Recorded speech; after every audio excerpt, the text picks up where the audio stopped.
Eu acho que todo mundo sabe que a primeira sociedade da criança, bebê, foram e são os pais, né? As primeiras palavras, gestos, psicomotricidade, os pais estimulando com brinquedos, desenhos, desenvolvimento, limites, valores. E tudo isso a gente sabe que é a família que vai ajudar a desenvolver nos primeiros anos de vida desse indivíduo. E não é de se estranhar que as famílias podem ser disfuncionais ou não disfuncionais. E, consequentemente, a gente sabe que isso pode ajudar a dar características comportamentais severas no sentido das crenças subjacentes e centrais, e dessas crenças subjacentes e centrais serem mais negativas, disfuncionais, como nós sabemos, e até perturbadoras para essas crianças. Mas não apenas isso. A gente vê muito em terapia também as memórias de longo prazo relacionadas com desvalorização, desamor, desamparo para com aquelas pessoas que sofrem com pais negativos e desestruturantes. Na verdade, se a gente pensar nas estruturas disfuncionais, essas estruturas ou desestruturas, né, elas estão mais ligadas com o que a gente aprende vendo do que aquilo com que é falado. Isso é muito interessante. Por exemplo, se um político fala para gente que vai consertar uma rua esburacada, aquela rua que está acabando com os pneus, com os amortecedores, né, dos carros, da cidade, né, da sua bicicletinha, e que consequentemente isso causa prejuízo, a gente só vai acreditar nesse político se realmente aquela rua, posteriormente à obtenção desse cargo, do cargo dele, for realmente asfaltada, for reformada, for refeita. Aí sim a gente vai acreditar nesse político. Aí a gente vai dar um crédito para esse camarada. Porque a memória, ela é vinculada muito mais à ação e ela fica muito mais forte com uma ação do que uma palavra momentânea daquele político. Agora você traz para a sua vida. Imagina que o seu pai ou a sua mãe fala assim, né? Olha, faça o que eu mando, mas não faça o que eu faço. Quando você é criança, quando você é até adolescente, você vai achar estranho, porque você não está com o seu córtex de uma análise mais crítica, aquele córtex pré-frontal, vamos dizer assim, mais desenvolvido, e aí você é muito mais emocional. Você não é necessariamente crítico como o adulto é. Você não faz uma análise daquela situação. Imagina novamente que você é uma esponja quando muito jovem, absorvendo, coletando evidências à sua volta, e esse processo ele é tão sutil que você nem percebe. A gente nem percebe, nem percebemos que isso está acontecendo. Porém, como uma memória consolidada, uma memória lá no seu cérebro, né?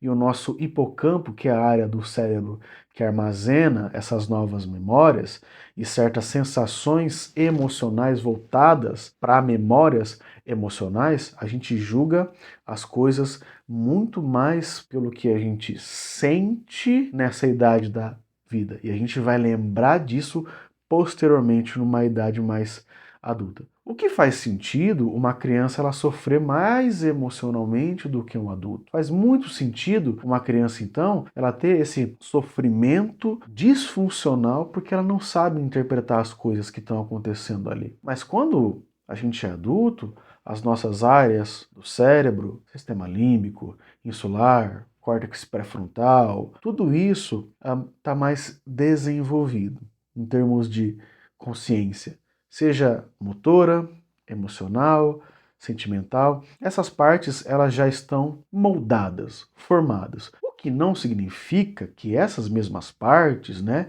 elas não venham ser alteradas via neuroplasticidade.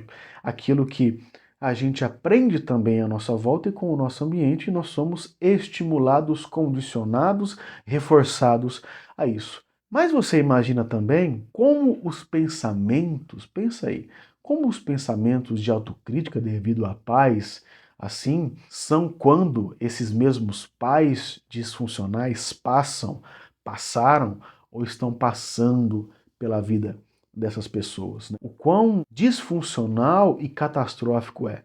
Sejam por pais narcisistas, com N problemas de autoestima, e por eles terem esses problemas de autoestima, eles destroem a autoestima dos filhos, seja por responsabilidades, e eles criam uma responsabilidade tenebrosa, onde o filho vai sempre julgar que não faz nada certo. Né? E o filho ele vai entender que ele não faz nada sem ajuda. Mães controladoras, e essas mães querem até, depois da vida adulta desse indivíduo, querem controlar os comportamentos dos filhos. Tudo isso acarreta em distorções cognitivas, crenças irreais e vidas estagnadas, quiçá vidas paradas, se assim, infelizmente, a gente pode dizer. E o lado mais difícil de tudo isso é você superar esses genitores, esses pais, essas pessoas que muitas vezes não é nem o pai biológico, mas é um pai que te pegou para te criar, uma avó que pegou para te criar, mas mesmo assim são disfuncionais. E o que eu sempre falo para os meus pacientes é que, às vezes, você tem que se distanciar dessas pessoas. Se você se distancia de amigos, distancia de colegas de profissão, distancia de pessoas, né? Por que não distanciar dessas mesmas pessoas por mais difícil? Por exemplo, você pode ficar 2 semanas sem falar com essa pessoa. E aí você vai dando tempo para vocês se desligarem emocionalmente nesse sentido mais disfuncional. Ou você pode informar realmente o que sente para essa pessoa, se impondo no sentido que você tem suas responsabilidades e você deve seguir os seus próprios caminhos. Os danos que famílias assim causam é tão ruim que pode deixar alguém à mercê de aproveitadores em todos os sentidos, emocionais, sentimentais. O vínculo emocional é tão catastrófico com os pais que tudo que você vai fazer deve, olha a crença, deve ter uma resposta deles. Vai sair à noite, né? Vai chegar um pouco mais tarde. Nossa, eu preciso ter a resposta desses pais, porque é algo negativo se eu não tiver o apoio deles. E é por isso que ansiedade, depressão, dependência emocional e o burnout estão muito relacionados com pessoas que foram criadas por pais assim, ou ambientes relativos. E talvez seja algo mais difícil trazer a responsabilidade para si mesmo e falar, vocês não mandam mais na minha vida. Vocês não têm o direito. Eu respeito vocês, mas vocês não têm o direito. E o mais importante talvez é você lembrar que existem coisas que ocorreram num passado, e os seus pensamentos vão comparar a sua vida com as das demais pessoas, que são as distorções. Mas acima de tudo, as memórias vão perdurar.